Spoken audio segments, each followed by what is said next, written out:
Good morning. I'm Greg Dotson, the Vice President for Energy Policy here at the Center for American Progress, and I'd like to welcome everyone to this morning's event. Last month, world leaders came together in Paris to finalize what President Obama described in last night's State of the Union address as the most ambitious agreement in history to fight climate change. The President observed that the agreement helps vulnerable countries, but it also protects our children. The Paris Agreement will curb carbon pollution and improve resilience in the face of climate change, which threatens not only the global economy, but also ecosystems and human lives. If you think of our efforts to avoid the worst impacts of climate change as a race, the Paris Agreement is a starter's pistol, not a finish line. Its promise lies in the fact that it begins a new era of multilateral climate action. By calling for successive, increasingly ambitious climate goals, the Paris Agreement creates a framework to drive continued progress. But goals alone are insufficient to overcome the climate challenge. Success will require real resources to drive real action. It will require a shift in the global economy, including increased engagement from the private sector, to achieve carbon neutrality and climate resilience on a global scale. Funding to improve the resilience of communities, ecosystems, and economies is a particular priority for the populations that are most at risk to the effects of climate change. Southeast Asia, to take one example, has faced typhoons of unprecedented intensity in recent years, and many experts link the worsening destruction of storms with a warming planet. The world has signaled a readiness to fund global efforts on clean energy and climate adaptation. After large commitments to the Green Climate Fund by the US, Japan, and other nations, the fund has more than $10 billion in pledges. The Global Environment Facility has received pledges of $248 million to support the least developed countries fund. The United States has pledged to double its grant-based adaptation budget by 2020. The G7 has pledged to expand insurance programs to cover up to 400 million additional people in vulnerable developing countries. And scores of companies and investors have made additional climate pledges. In the decision text of the Paris Agreement, countries agreed to set a new collective finance goal by 2025, which will go beyond a 2009 commitment to mobilize $100 billion annually in climate finance for developing countries. This is sure to be a focus of discussion in coming climate summits. Today, we're very pleased to host a discussion on the future of climate finance in the Paris era. Our distinguished panelists are among the most influential in climate finance, and they represent developed countries, climate-vulnerable developing countries, and multilateral funds. We are grateful for them taking the time with us this morning and have every expectation that this discussion will yield new insights for how nations and organizations can work together to scale up climate finance and fulfill the extraordinary vision of Paris, a world that is sustainable, secure, and equitably prosperous. With that, I'd like to invite our panelists up to the stage with Gwen Taraska, the Associate Director of CAP's Energy Program. Please join me in welcoming our panelists.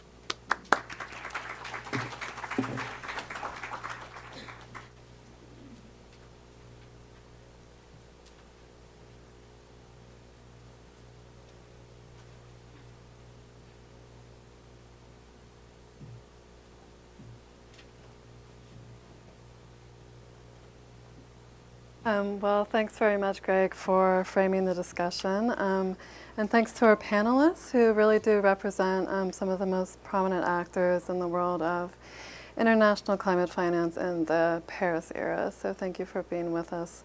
I thought I'd start with some introductions, and then we can just start our somewhat informal discussion.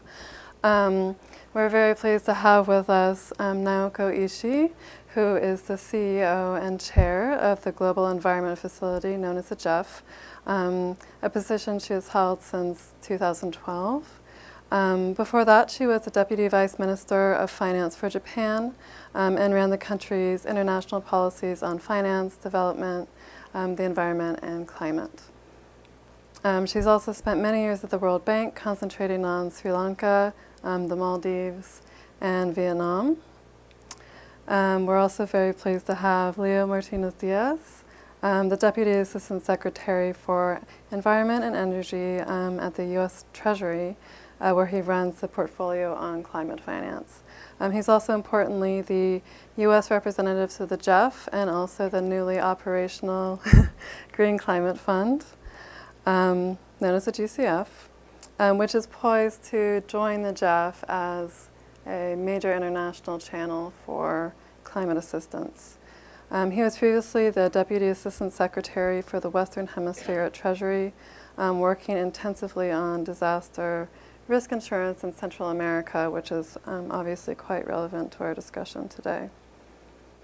To my near left is Leah De Leon, the Undersecretary of Finance in the Philippines, which currently holds the chair of both the Climate Vulnerable Forum and also the Vulnerable 20, which are two, I think, increasingly influential groups in the world of international climate cooperation. She's previously served as the National Treasurer of the Philippines and also the Chief of Staff to the Secretary of Finance. So I thought we would just first start with some necessary background information from each of you to sort of orient the audience to our discussion. Leo, perhaps first to start with you. I think one of the most notable developments in Paris was the formation of the so-called High Ambition Coalition, which was devoted to rapid reductions in greenhouse gas pollution. And the United States was a key member of this group. So with respect to that, I'm wondering what high ambition meant to the administration with respect to finance in the run-up to Paris, and how was that exhibited in your new initiatives? Thank you very much. And first of all, thank you for the opportunity to be here and to share the stage with certainly a good friend and colleague and a new friend and colleague. Look, the ambition of the agreement, of course, is centered around the ambition we had in terms of emissions reductions and eventually bringing down the amounts of emissions and greenhouse gases consistent with 2 degrees. Everything else flowed from that. And so the finance targets and the finance ambition we had to be consistent with that vision. Now, when you do that, what happens is that it becomes clear that a lot of finance will be required, far more than is currently flowing, and far more than the public sector can provide alone. And so it became very clear to us that in order to have high ambition in finance, you have to recognize the role of the private sector as an essential engine of the new technologies and the new innovations that are going to help both on the mitigation and the adaptation side. And second, it became clear to us that we had to include domestic resource mobilization. Indeed, a lot of the resources in developing countries that are going to help meet this challenge will not be foreign assistance or international flows. They will be domestic flows, and they already are flowing, even if they're not always mentioned in international forums. And third, we have to do more with what is currently flowing. We were very happy to see that based on the latest analysis, already $62 billion flowed from developed to developing countries in 2014. About 30% of that, 62 billion, was private sector finance that had been mobilized by public sector interventions, which suggests that there's real leveraging going on. And in terms of the 100 billion mark that we had set back in 2009 at Copenhagen, it's clear that we are now 2/3 of the way, even though we still have 5 years to go. So we're on track, the finance is flowing, leverage is happening, but still there has to be a lot more that has to happen in finance. And that was, I think, the focus of the negotiators in terms of the post-2020 vision. What happens after we reach the 100 billion mark? And there, I think, what was really relevant and important is that we moved from what I would call a climate aid paradigm, very much focused on the numbers and north-south flows, to a different paradigm, which is one of partnership, climate partnership, in which we set the north-south flow and the developed country lead in a larger context, which includes domestic resource mobilization, it includes the private sector, and it includes other countries that were also encouraged to, on a voluntary basis, contribute. So we are now all in this together, and we want to make sure the next challenge is how to make sure that the different flows of finance are leveraging one another and are strengthening one another. And just to ask you a quick follow-up on that, could you tell us about some of the new initiatives that the administration sort of unveiled in the run-up to Paris? I'm thinking specifically of the doubling of adaptation finance, the insurance initiatives, that sort of thing. Sure. Just to put it in context, the two big commitments this administration has made to climate finance are, first of all, the $3 billion pledge to the Green Climate Fund, and second, and I think quite importantly, the targets and commitments that the multilateral development banks made in October at the Lima annual meetings of the World Bank. All 5 of the major banks, of which we are shareholders, made commitments. And since the U.S. is the largest or one of the largest shareholders in all of those banks, we very much see those commitments as part of our efforts in climate finance. In the run-up to Paris, there were 3 additional ones that I would mention. One was a $50 million commitment to the Least Developed Country Fund, which was part of a larger $250 million that developed countries made in terms of pledges to the LDCF. Second was the commitment you mentioned, which is to double our grant-based public adaptation finance by 2020. That is the U.S. bilateral adaptation finance. And that's a recognition that adaptation finance has to flow at larger volumes, that it's still not where it should be, and that the U.S. plays an important role in that process. And third, we made a $30 million commitment to a G7 initiative to extend insurance to more developing countries and vulnerable populations within developing countries. And some of that money will go to support an insurance platform in the Pacific Islands. Some will help in Central America, and different resources will go to the African risk capacity in that continent.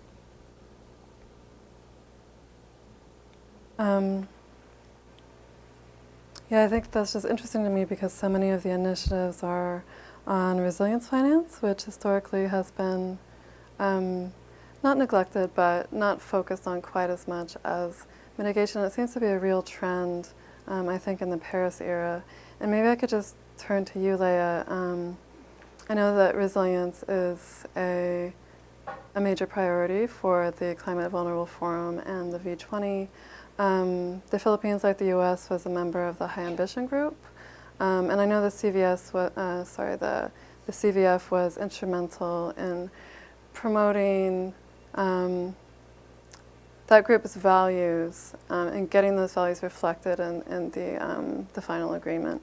It seems like outside the sometimes insular world of the climate negotiations, there's a real interest in the Climate Vulnerable Forum and the Vulnerable 20, and I think growing recognition that they're a group of growing prominence, but there maybe isn't complete knowledge about the motivations of the group and the priorities and what you're hoping to achieve. So if you could just give us some background on that, that'd be very helpful. Well, thank you, Gwen, and thank you for inviting me here to be able to share some of our insights, the share right now of the Vulnerable 20. Well, Vulnerable 20 is really, it's composed of the 20 countries most vulnerable to climate change. It is home to about 700 million people, low income countries coming from Asia, Africa, Caribbean, and the Pacific. And half of the 700 million population live in extreme poverty. They are the most exposed to climate change and threatened by the very existence of global warming. 87% of the weather-related extreme events that has happened in this part of the world has been induced by climate change. So all the more the motivation for these countries to group together, band together, and stand in solidarity to be able to share more their experiences, and also at the same time, as a group, collectively act together decisively and aggressively to take decisive climate action. But of course, this would also need the support of our other countries, the multilaterals, the advanced countries, particularly in finance, and not just in finance actually, but also in terms of technological innovation, in terms of researches, in terms of sharing best practices, and how to develop more innovative approaches to be able to manage the very problems, the challenges that they face because of climate change. Just to give some staggering statistics. These countries suffer about 50,000 deaths annually, and this is expected to even expand exponentially in the coming years. And because of the rising sea levels, countries like Tuvalu, Kiribati, Maldives, which are members of the V20, are threatened by these rising sea levels. In the case of the Philippines, we've been experiencing storms which normally would be 1 in 20 event, but now these are what we call the new normal.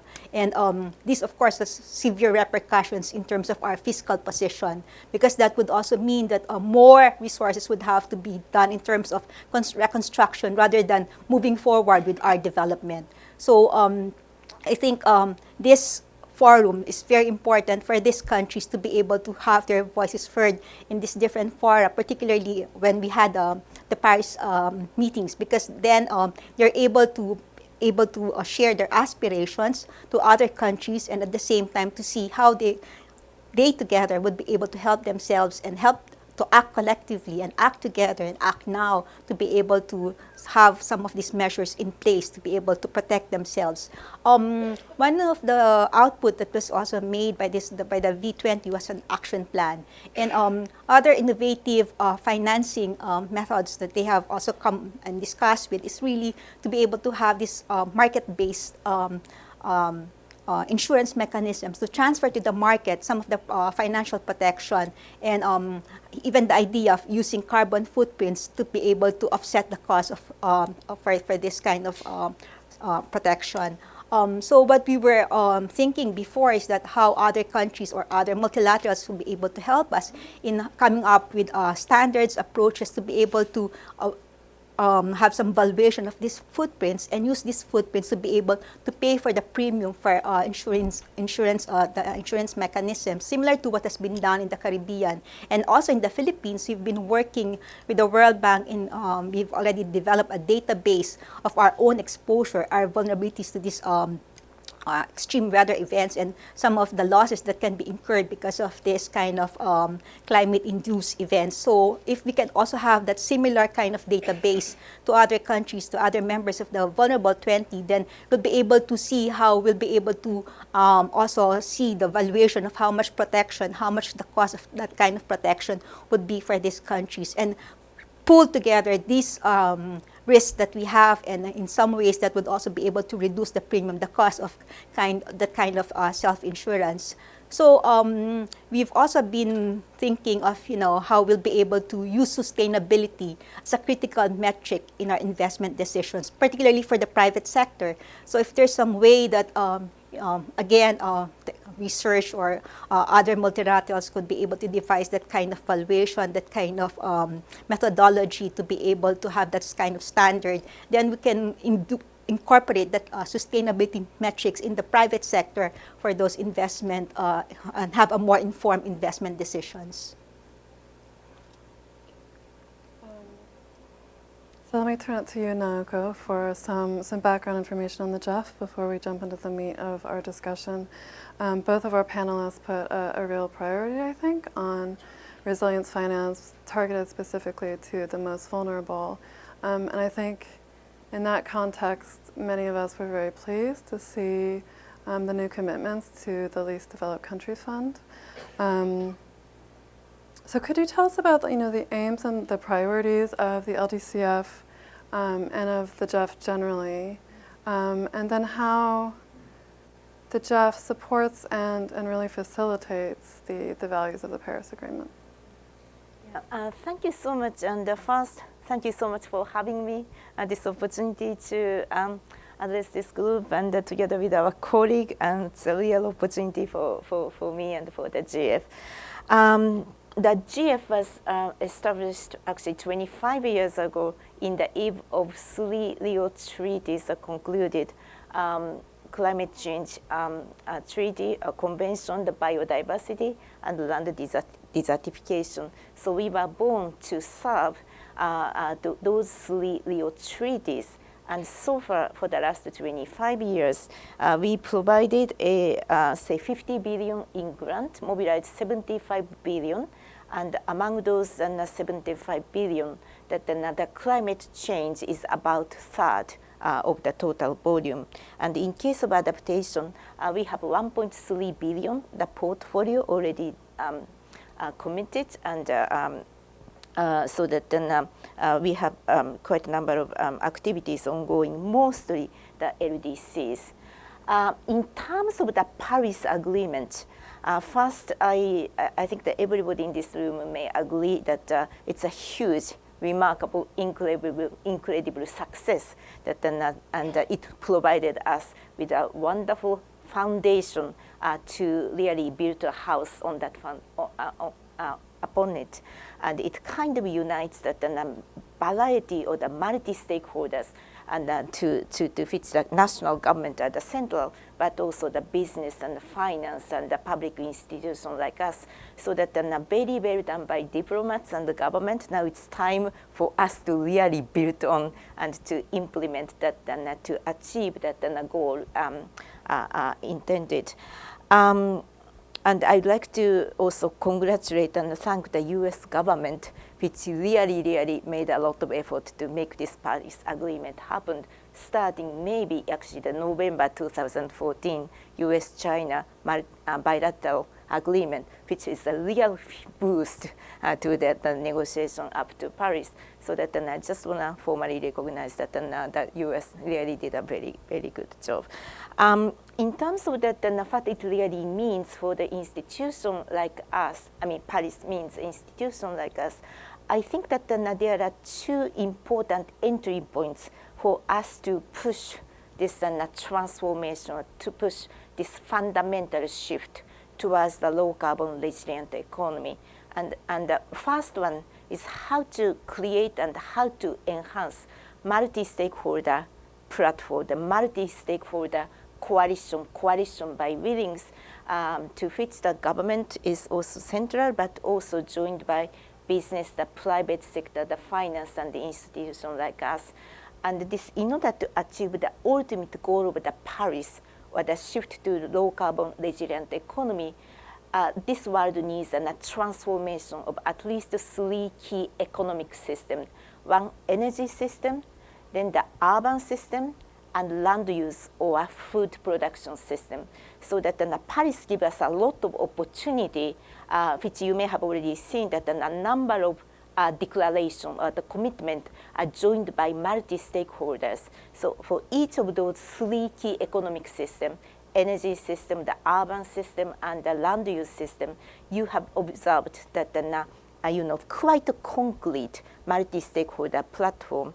If we have time, we want to go a little bit, but particularly once we actually are part of that, and this is the big opportunity for that multi-stakeholder to really push the transformation.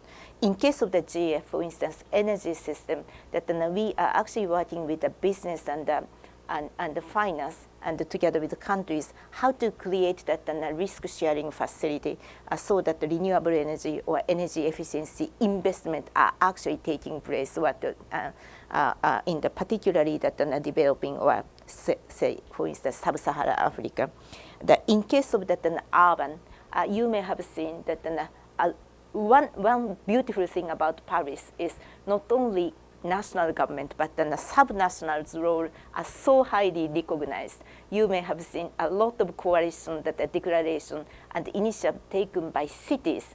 And here we actually joined that 2 or 3 initiatives taking place in cities, but also joined by finance and business, such as how to increase the building efficiency of the cities, how to increase the quality of district heating system. So there are a few examples that where the coalition of cities, the government, the business, finance, and the institutions like us come together to push the concrete deals towards the transformation of the system.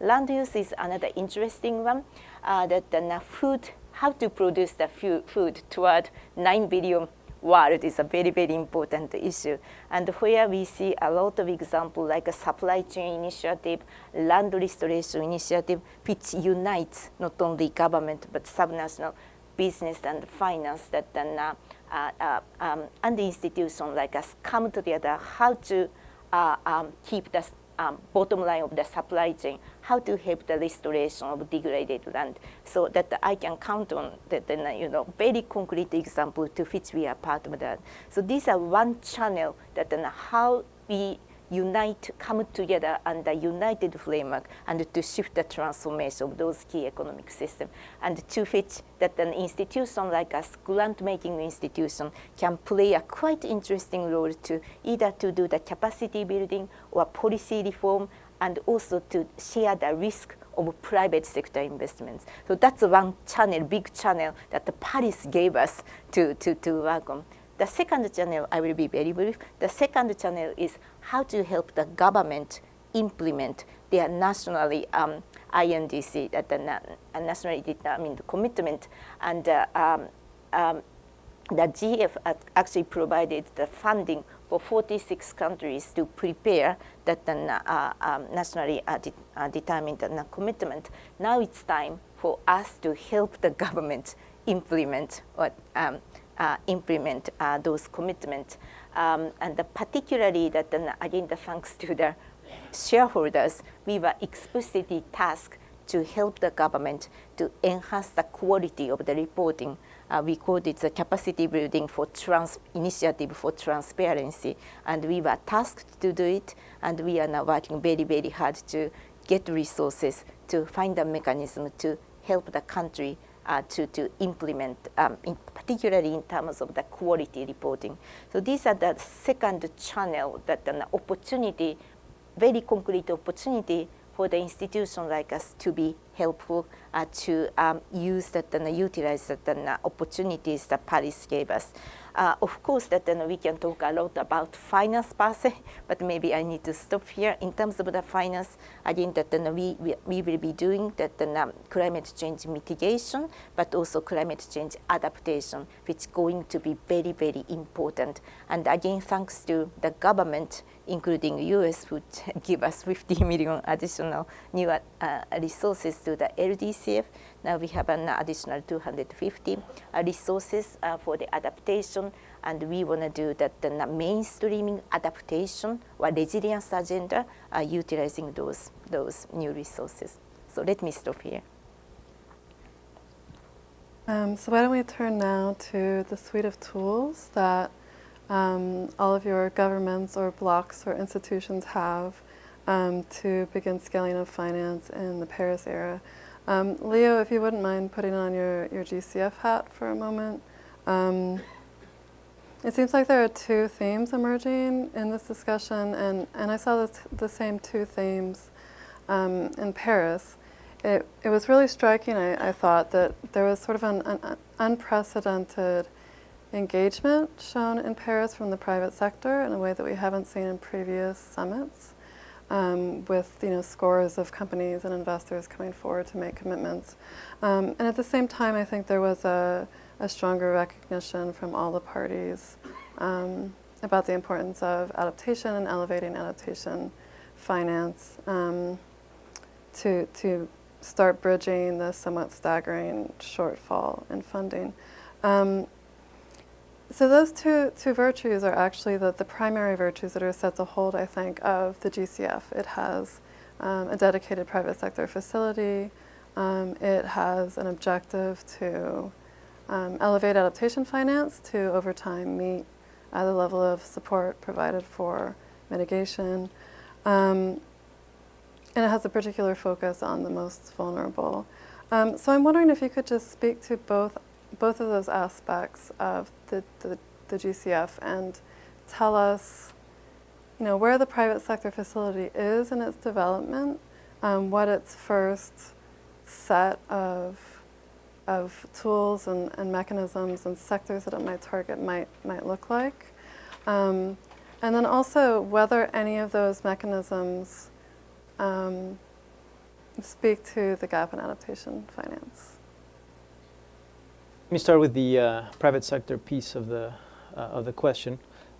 When the Green Climate Fund was first created, it was clear to the parties that the new fund had to have a strong relationship with the private sector and a high capacity to help crowd in private sector finance. As a result, a number of key ingredients had to be in place. and I'm happy to say that they are now in place. The first ingredient is instruments. You need to have a toolkit of various instruments that can be deployed to help crowd in that finance. And it all depends on the nature of the transaction. In some cases, you need the right tool, maybe an equity investment, to take share some of the risk along with private sector partners. In other cases, it might be a loan guarantee, which in many ways may be a more efficient way of supporting a project.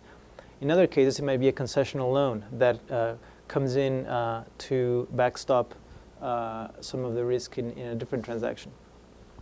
And in some cases, it may even be a grant for project preparation or to do some of the legal work necessary to make a transaction viable. So now the GCF has the ability to do all those things: equity, guarantees, loans, grants.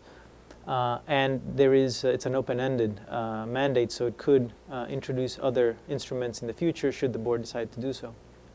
The second ingredient, of course, is money. And now that the GCF has available a lot of resources, it also has put out requests for proposals in the amount of $700 million exclusively for private sector proposals, both to help mobilize resources at scale, as well as to support small and medium-sized enterprises in developing countries. The third thing you need, aside from money and tools, is partners. And the GCF now has a very strong network of so-called accredited entities, which are really its partners. And many of those partners are highly respected institutions that have strong relationships with the private sector. For example, the European Bank for Reconstruction and Development or the World Bank. And also it includes private sector entities themselves, including, for example, the impact investor Acumen. So we now have the partners as well as the resources and the tools. And finally, is there credibility? Is there a sign of potential? And I think we can say that the answer to that is yes. At the last board meeting, the fund approved 2 private sector projects, one a green bond in Latin America in partnership with the Inter-American Development Bank just across the street, as well as a basically early venture capital for off-grid solar in Africa, in East Africa, in partnership with the Acumen Fund. Both of which are interesting transactions. They're to some extent not typical transactions, and they are only the beginning. They suggest the kind of potential the GCF could have working with the private sector. On adaptation, the GCF is, through its allocation decision, bound to provide a balance between mitigation and adaptation over time in grant equivalent terms. And that means that lots of adaptation funding will flow. Now, adaptation in some ways is more challenging than mitigation. Mitigation we understand better. The business models are well understood now by the private sector. In some ways, the technical aspects are easier. Adaptation is a huge family of potential interventions. It's very locally driven, depending on the local vulnerability and the local capacities. And trying to simply understand how best to use the marginal adaptation dollar is a real challenge for many of the recipient countries. And so that is an area where we really want to focus. How do you prioritize your adaptation dollars? Is it better to do coastal protection in a certain area through a large, expensive infrastructure project like a seawall, or does it make more sense to do a series of decentralized interventions, for example? I would highlight a couple of other areas. One is data. You can't manage the risk of climate change if you don't understand that risk, and if you can't quantify that risk. And so many countries need data to develop the kinds of inventories that the Undersecretary mentioned is being done in the Philippines. The US happens to provide lots and lots of climate data. We collect it through NOAA, through NASA, and we put it out in the public domain. And we want more countries that have that data to do the same. And we are working in the administration to make sure that that data is out there, but also in usable form, in a portal that is easily accessible, and that countries and stakeholders can use that data. The second piece I would highlight is insurance, but more broadly, not just insurance, but the tools for risk transfer and risk management. Insurance is one piece that can help countries, but there's others. There's contingent credit lines from multilateral banks. There's, of course, national reserves that countries can have of their own. There's regional risk pools that can be created among many countries, or even among different provinces or states within countries. And there's catastrophe bonds that are a growing market. The key is, how do countries navigate that space, understand what the risk they run is, and then how do they use this, again, set of tools out there for risk management, because the different tools will help you with different elements of your risk. And so the GCF, I trust, will be very engaged in these types of issues going forward. And it has, I think, a real chance to work together with the GEF, with the MDBs, with the private sector to make a difference in this early stage adaptation, which is still in its infancy, I think. So on your last comment, let me just ask a quick follow-up question from Naoko and Leo. You know, as we all know, in 2009, developed countries, you know, made this pledge to mobilize $100 billion for developing countries by 2020. And I think people in the run-up to Paris and even during Paris were starting to conflate the $100 billion commitment with the GCF, as if the GCF was the sole channel for multilateral climate finance. And of course, we know that's false, right? There's a landscape of different funds, including, you know, foremost the Global Environment Facility, which, you know, has been a major channel for years and years, serving the UNFCCC. So I'm wondering if you could just quickly clarify for us how you envision these two funds relating to each other in the Paris era. Are they, I mean, I assume they're not redundant, right? But how are they complementary? The question for me. Please. This question for him. But anyway, yeah, actually, about the GEF and the GCF, basically there are two questions that you mentioned. It's how we see this landscape of the climate finance, to which GEF and GCF are just a part of. So that then, in terms of the GEF and the GCF kind of narrow question, I actually see the huge complementarity and not necessarily a competition or anything like that, because that then, as we already know, that there are so many things we could do, and there are so much opportunities. There are so many stakeholders we need to engage, so that then we have more opportunities rather than kind of the competition, something like that. But specifically, there are two things that in fact I see as sources of the comparative advantage, or actually the complementarity for the GEF against the GCF. One is this integration. As I mentioned at the outset, the GEF was created to serve not only climate change convention, but also biodiversity and land desertification. And these days we are also working for the forest and ocean and chemicals. So that the climate change is a symptom of the bigger picture of the human activities actually pushing the carrying capacity of Earth system or the planet system. So that the climate change is an important but a part of the bigger problem. So the institution like GF, which actually work across this sphere of Earth system, not only climate change, biodiversity, forest and land and soil and ocean, chemical, should be able to provide more integrated, comprehensive solution to the very complex problem. Just take an example like a forest. Forest is not only just a carbon sink. Forest actually provides many other functions like a biodiversity, the watershed management, livelihood. So for us, the GF, the forest is a kind of a solution to the climate change, but also solution to the bigger problem. So that then the several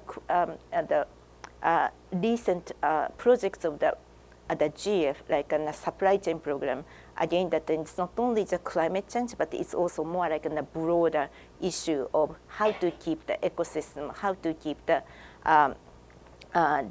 nature as a comprehensive solution to the or integrated solution to the complex program. So that's the way I see that some kind of distinction, while that GCEF is solely focused on the climate change, but the GEF should be able to provide more integrated, comprehensive solution to a bigger problem. So that's number one. And the second area I see that maybe that the GEF could do maybe more is that how to really push that piloting or innovation, because we are small and we are grant and we are actually maybe easy to test the many new ideas, and then that if that we proven the some model to be successful, that bigger fund like GCF or MDB can actually scale them up. So that are two areas. That's the integrated solution to the bigger program, and the piloting new ideas. These are two areas I see that GEF would be maybe the more complementary to the Green Climate Fund. But the bigger question we are facing is that either way, the GEF and GCF is a very small part of the bigger climate finance. And as Leo mentioned, as you mentioned, more resources should really flow into this climate finance, where that the public institutions like us really have to make the best usage of the limited grant or public resources. In case of the GF, that we have been doing not only grant making and helping the government to do the policy reform, regulatory reform, but also capacity building, and also to take the risk of the private sector investment through that the grant, but also equity and guarantee. This proven to be the very successful, that the leverage ratio is much higher than traditional areas that we can easily aim at 1 to 10. So that and we kind of proved for the last 2 years, thanks to the GEF6 replenishment, the government allow us to test those equity and guarantee, which that proven to be very useful to work with the private sector, renewable energy in Africa, and land restoration in Latin America. And actually, we are also moving to very traditional climate change to a little bit more ecosystem-based than the project. So let me stop here. So let me just warn the audience that I'm going to ask probably 1 or 2 more questions and then turn it over to you for a Q&A. So if you want to start drafting your questions for our panelists. Leah, I wanted to just make sure you had the floor to, our other panelists gave their assessment already of, I think, the content of the Paris Agreement and their priorities as we move from Paris and look toward Marrakesh. I'm just wondering, from the perspective of a block of vulnerable developing countries and from the perspective of the Philippines, did the text contain any disappointment such that that would shape your priorities going forward? I think the Paris Agreement is really a beacon of hope, particularly for vulnerable countries, including that of the Philippines. It's a landmark agreement because it presents to us these new innovations, this new how we'll be able to work together, this solidarity amongst all countries. And it's not just individual countries' contribution, their own NDCs, but it's really more of us working together right now to address that clear and present danger of climate change. So in that way, it's already an important agreement that we have for now, and it's now up for us to work and being able to accomplish what we have already presented as part of our own NDC. So that brings to the question of how these other multilateral agencies like the World Bank, the ADB, our regional banks, will be able to help each individual countries capacitate them to be able to do better and also be able to implement their own individual NDCs. And I think it also links to the SDGs, to the Sustainable Development Goals, because it's interesting because we have that kind of confluence and sequence of events when we had financing for development, then we had the Sustainable Development Goals, and SDG 13 really addresses the urgent action towards climate change. So I think, and in that particular, the SDGs, we have also tried crowding in the private sector. But again, there's also some support that would be needed by governments in being able to provide that enabling ecosystem, the policy making decisions that would have to be done to be able to really coerce the private sector to have more of this climate action as part of their own investment decisions. So I think what's important is that will governments to be able to, as they say in the field of dreams, you build and they will come. So what is the important policy environment that would be needed to be able to pull in the private sector? At the same time, we talk about financing. We've had green bonds, but more has to be done to be able to make them more liquid and to make them streamline them into the capital market, to be able again to have that kind of sourcing for financing. It's not just green bonds out there, because if there's no liquidity, then it's nothing really that would bring down the prices of these green bonds. So again, we'll have to have more of these green bonds in the market.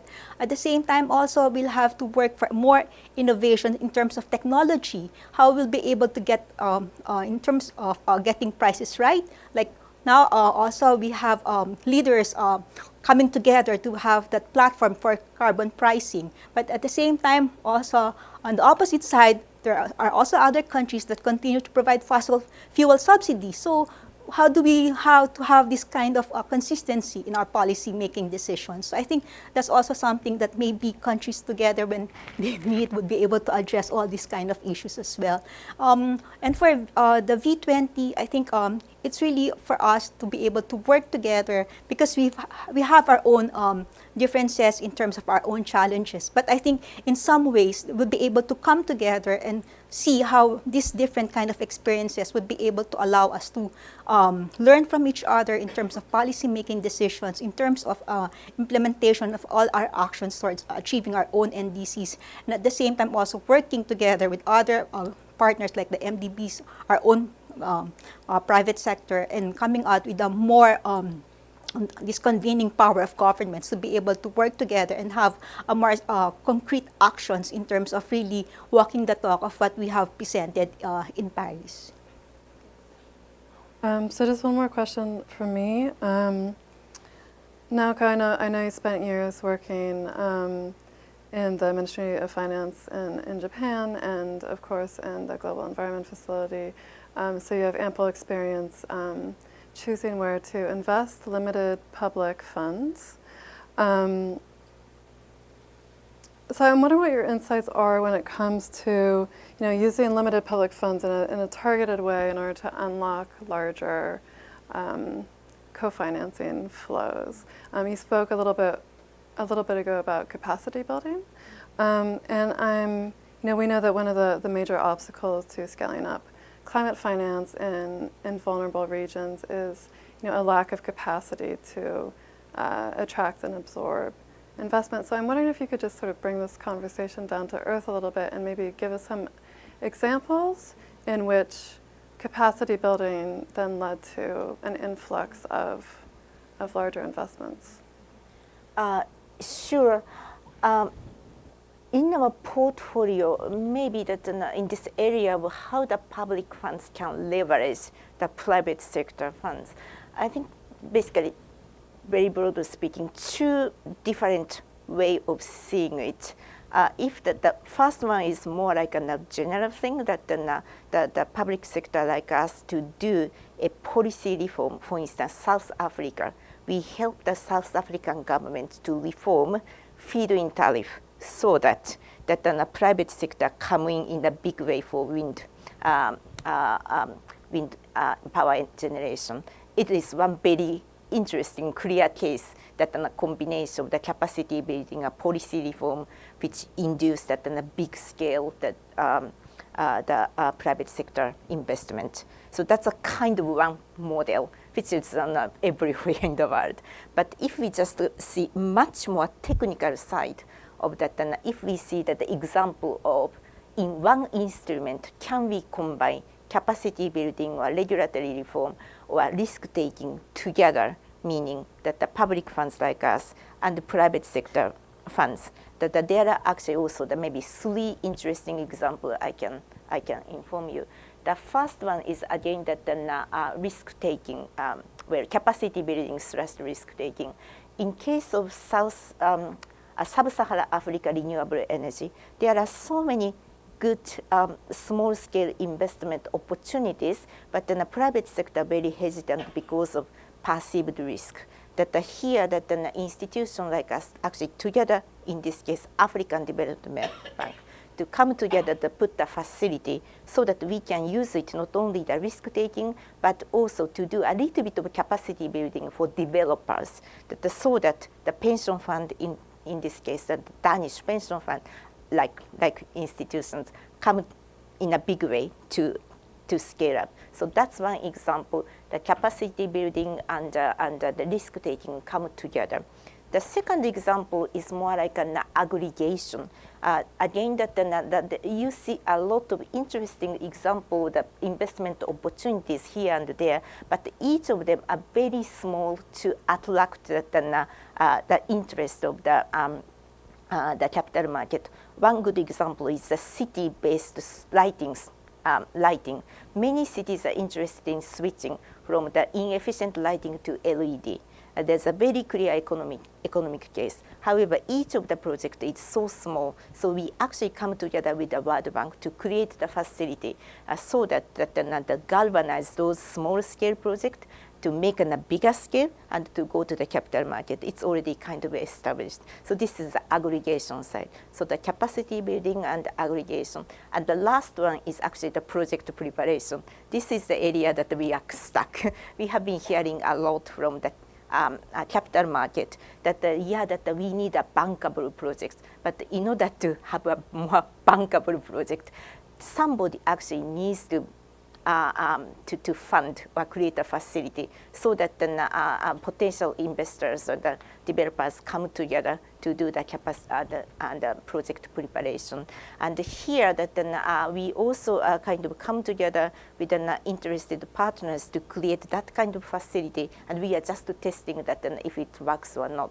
So that the capacity building and also that taking or sharing the risk, and then aggregation cost, then project preparation. Those are maybe 3 concrete examples that we have been doing these days, and some of them have already shown the very good result. So this is maybe that how that I put public resources to to kind of facility so that helping the private sector come in a big way. So we are pushing 11 o'clock here, and there are so many important topics that concern climate finance in the Paris era that we haven't yet touched on. So why don't we go ahead and turn it to the audience to take some questions. We're going to take questions in batches of 3. So if you could, first of all, keep your questions to questions if possible, and then secondly, state both your name and your affiliation.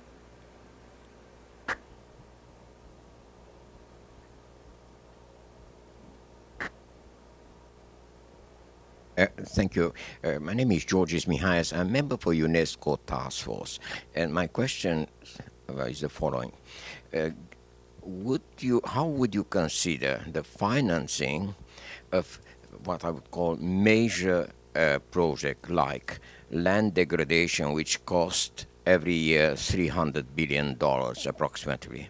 Second, like indoor air quality, which costs the United States $20 billion per year.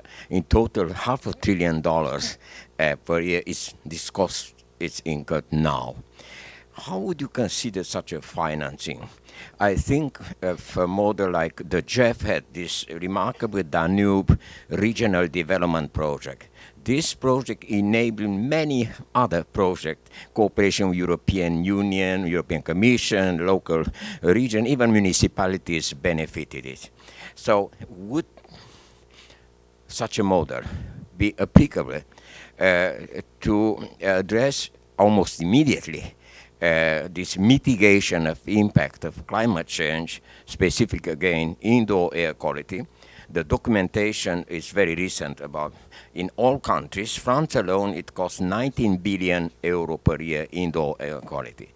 So how would you approach the financing? What approach? Probably inspiration from the GEF, Danube Regional Project. How would you organize this financing? Thank you. Back.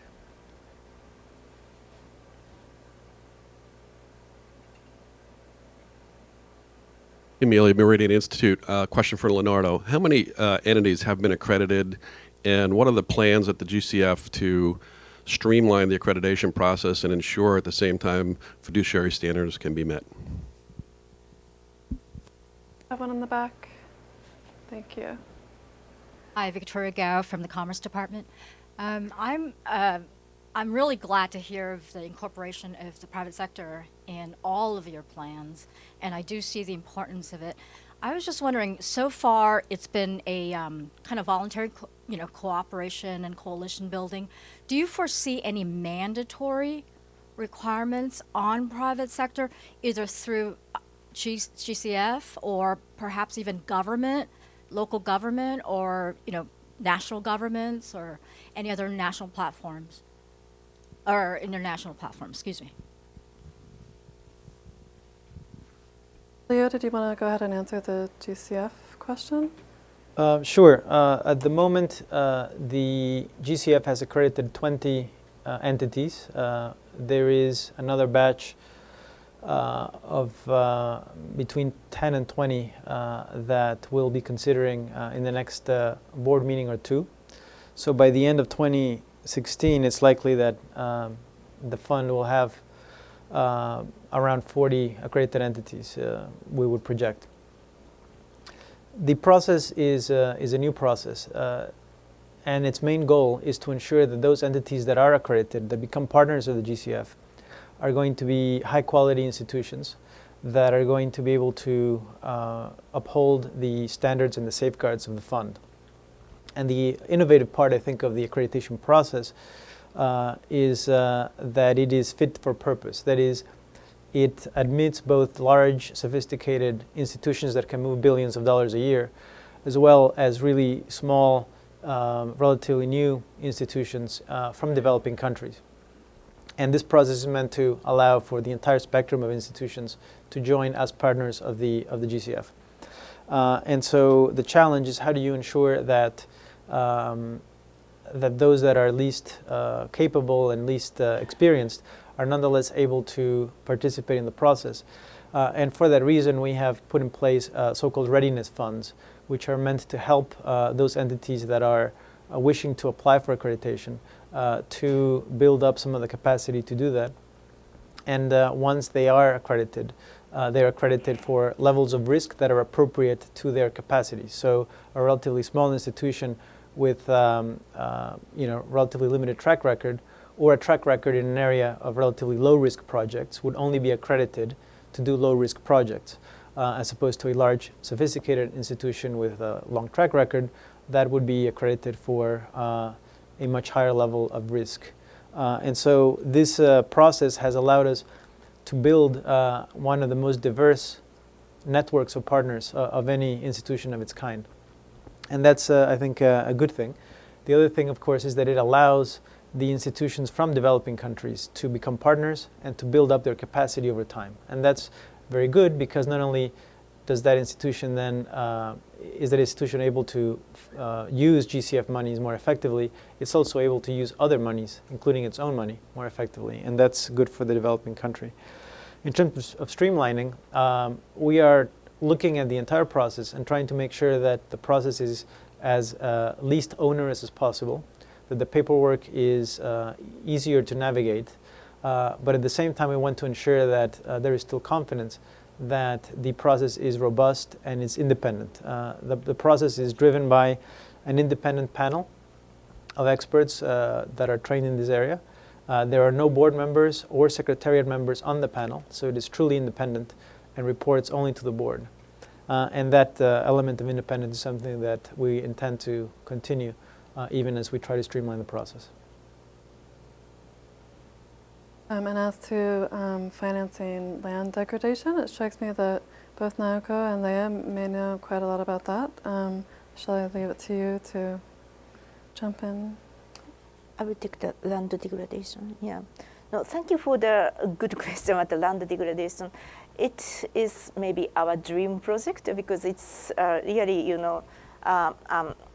it's a very important instrument to achieve the multiple benefit of the how to address the land degradation, but also the climate change and the livelihood, so that and the ecosystem, so that we actually approve that a few of those land degradation the projects, which basically combine the private sector who are doing kind of agroforestry, agropastorally kind of project. Each of them are kind of not big, but it's much smaller, but with few small money of the transition, either an upfront investment cost or actually the aggregation cost.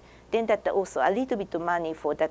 If we are talking about a landscape, to work with the district government to do a kind of regulatory reform. So it's a combination of the government, national government, but also most importantly, maybe local government, the private sector, and the business, private investors, small farmers, and actually the business community. So we try to bring those actors together to create this kind of facility to go to the capital market. So that was the idea that it has been established in Africa. It has been actually coming to board in Latin America. And we should serve that the national government commitment, but also that the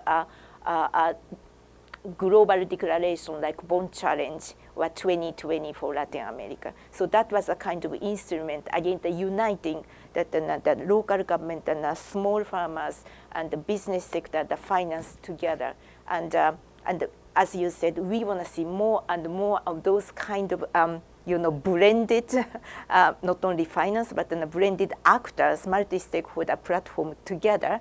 The challenge is, actually, there are two things that I see a huge challenge. That one is it's so time-consuming, labor-consuming. Everybody talks in a different language, so it takes time. So that how we could really finance that kind of, to do that kind of labor-intensive work. So that's one. The second thing is that still the money which can be utilized for this kind of initiative is rather limited because it's kind of non-traditional. That the GF6 has 4.4 billion, but this kind of money we do have is only 130 million. So it's really, really tiny drop in the ocean, which I think that we will ask my big donors for coming next replenishment if we could do more of those kind of innovative financing. That would be maybe very, very, very useful. So that is land degradation. Can I respond to this question of the private sector? Can we make the private sector mandatory or not? I actually don't think it's a great idea. I mean, the private sector business really can't do. That's something they do not want to do.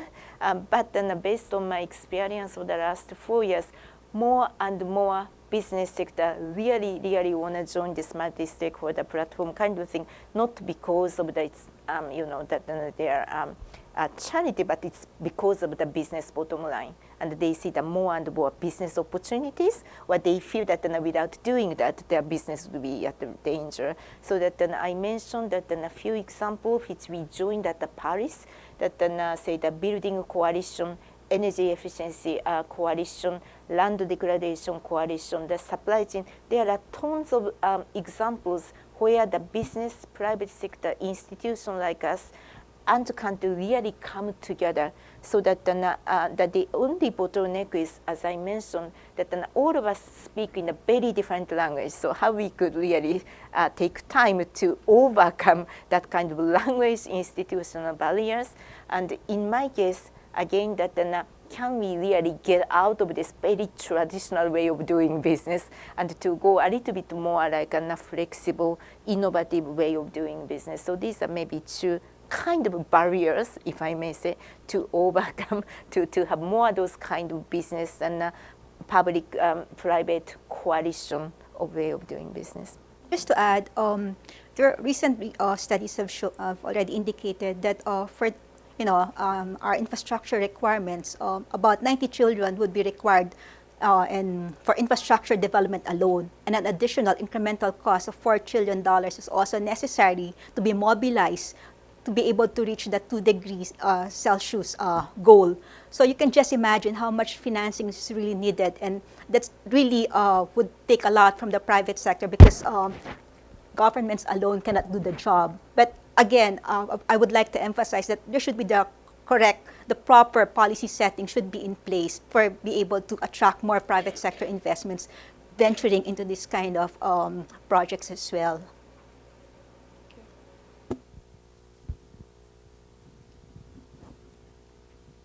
I think there's one question from a woman in the middle there, and then there are two here. Hi, I'm Athena Ballesteros from the World Resources Institute. This is a question to Leo and Leah. It's interesting, their nicknames are matching. And I guess Naoko can weigh in. I think there's a lot of discussion about resilience finance, and you guys have given examples of risk transfer, risk management, innovative mechanisms.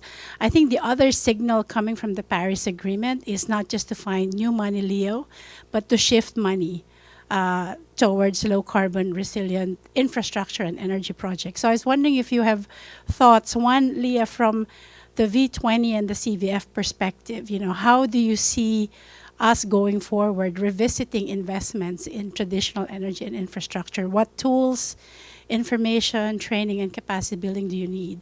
And then from Leo and Naoko, I guess on the supply side, what do you guys have in mind or have planned for in order to support this need from many developing countries? Chair, thank you. Morning, I'm Sean Martin from World Wildlife Fund. And my point picks up on the last point that you were discussing and also on my colleagues from WRI. We talk a lot about the need for additional finance, specifically for climate finance. And I would like some sort of discussion on, in addition to the need for more funds, which is absolutely necessary, why are we still financing things that are at high climate risk that we could avoid doing to free up resources for things like you're talking about that are climate smart from the start? For example, the mayor of New York just announced billions of dollars for renovating LaGuardia Airport, which is at sea level and will eventually need to be relocated. So why are we investing billions of dollars in a high-risk project rather than doing it right from the start and then requiring additional money to relocate LaGuardia Airport in 25 years? So has anyone thought about looking at other investments that are at high risk and using stopping those, or at least making sure that climate risk is addressed so that we're not increasing the amount we need to the $4 trillion on top of the $90 trillion we need for investments? We better actually, Brendan, stop it there as we're running out of time. I think Athena's question may have been addressed to the three of you. Does one of you want to go ahead and jump in on that one?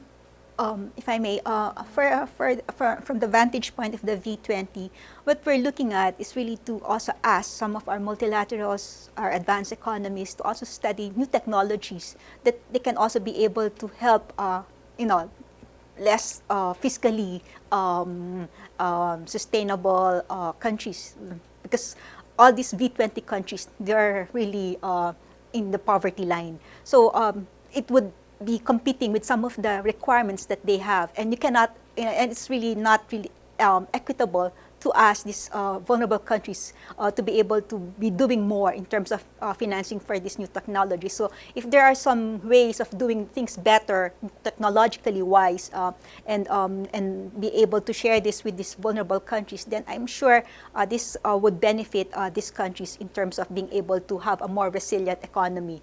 But at the same time, on their end, we also recognize that not everything can be in terms of capital flows to these economies. So on the domestic front, also fiscally, there are things that we can do in terms of measures, like for instance, fiscal measures.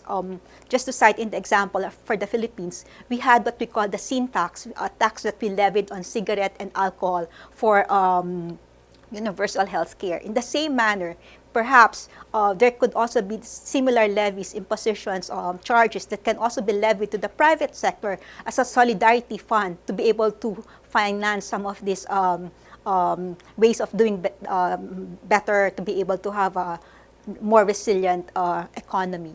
So those are things on the part for the V20 that can be contributed in terms of the financing from our own domestic resource mobilization side.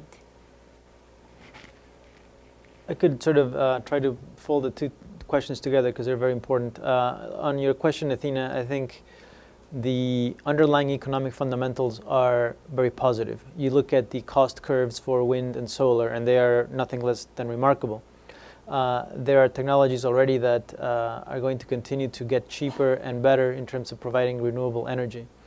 And even in a world of low oil prices, I think battery capacity and electric transportation, or at least low emissions transportation, will continue forward. The key question is one that Leah raised already, which is about the regulatory framework. The technologies may be there, the business interest may be there, but if the regulatory framework for these long-term transactions is not in place, the private sector will not come in. And that's where I think all of us, through our institutions, can help put in place those rules of the game. Because without those rules of the game, there is no... You can try to compensate with cheap capital, you can try to compensate with subsidies, but eventually it's not going to be a sustainable formula. On the second point, extremely important, we talk about climate-smart infrastructure all the time, but doing it is actually hard because it requires, first of all, an understanding of the risks that you're facing. And that means, as I mentioned, data, it needs modeling, it needs grappling with the technical aspects of a set of risks that we're only now beginning to understand. And then the second thing is you need to adjust. You need to figure out how then should the airport be moved? Do we not put more money into airports that are highly vulnerable? What is the actual plan forward? And one example about how to do this is you need to internalize the risk. And so what we did, for example, in the US government, in regards to our international investments in development, is that we are now required under an executive order announced in 2014, we are required to screen our investments for climate risk. And the idea, of course, is that once we are better aware of climate risks, those projects that are flashing orange or red in the screening process will then be subject to some sort of adjustment process in order to ensure that they are resilient, that they're going to be around for a lot longer than they would otherwise.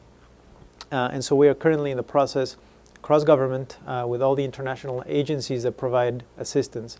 We're trying to develop that screening process and to put it in place. We're looking at tools that can help us do that screening and then to make sure that the investments are climate smart. It's not just us. The World Bank is doing this through IDA. The African Bank is starting this process. The various European bilateral agencies have started this process as well. And of course, many individual countries in their own domestic infrastructure investments are starting to do this in a very decentralized way. The challenge for us is how do we do this together?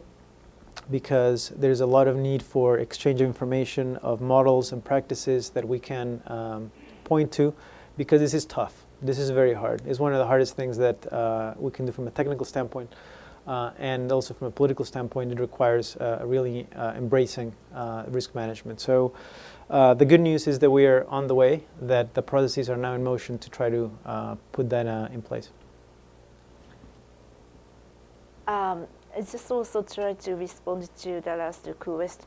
There's two questions mostly. The question is how we could avoid a high-risk project and to steer the money more like a meaningful or low-risk, high-return project. I think I have three quick points on that. The first, already mentioned by two previous speakers, is the importance of the data, which will help the risk modeling, and which then in turn to a kind of measures like an insurance, which and also to put the price right on those risks, which I actually observed that change the behavior of the actors. And we do have actually several projects to helping the data and risk modeling and going into that and the insurance schemes. So that's one. The second thing is that the importance of the planning and how to internalize the risk into those planning. And here in my portfolio of the GF, the new trend, it's very interesting, is a combination of the Jeff Main Trust Fund, which do not always say that an adaptation or resilience, but also to combine with the LDCF or SCCF, like the Vietnam city planning of the Vietnam, that the planning makes sure that the city planning does address this resilience risk upfront. Then that the Moroccan port, again the same thing, when we do that, the private sector do the port, that make sure that the port really address that and take account of those resilience or the risks. So I see a very interesting combination, the Jeff Main Trust Fund coming together with the resilience fund to make sure the entire project to become much more resilient. And also in our own portfolio, the Jeff Main Trust Fund, Food Security in Africa program, supply chain program, I see that the resilience really come very strong in the heart of the program. So that's maybe very good way of seeing that the project per se really address this and resilience risk, mostly utilizing actually the natural capital or ecosystem as a buffer. This goes to my last point. During the Paris, I had a very interesting bilateral conversation with the Prime Minister of Vietnam. I was expecting to have a more like an infrastructure or the development conversation, but the only thing he wanted us to do is a mangrove. So it's a mangrove and mangrove and mangrove, because he somehow found out that rather than going for the big hard infrastructure, mangrove gives him more cheaper and softer and resilience option. But what helped him is actually the study of this natural capital accounting, which is cheaper than the mangrove or shrimp, so something like that. So this, I think that we need to really emphasize the importance of putting the value of the natural capital, and to let the decision makers that make the informed decision. This may be the time-consuming, but maybe surest way to go to this, in the long run, that the best of the best infrastructure programs. Let me stop here. Well, thank you all so much for coming and for your questions. And if you could help me thank our panelists.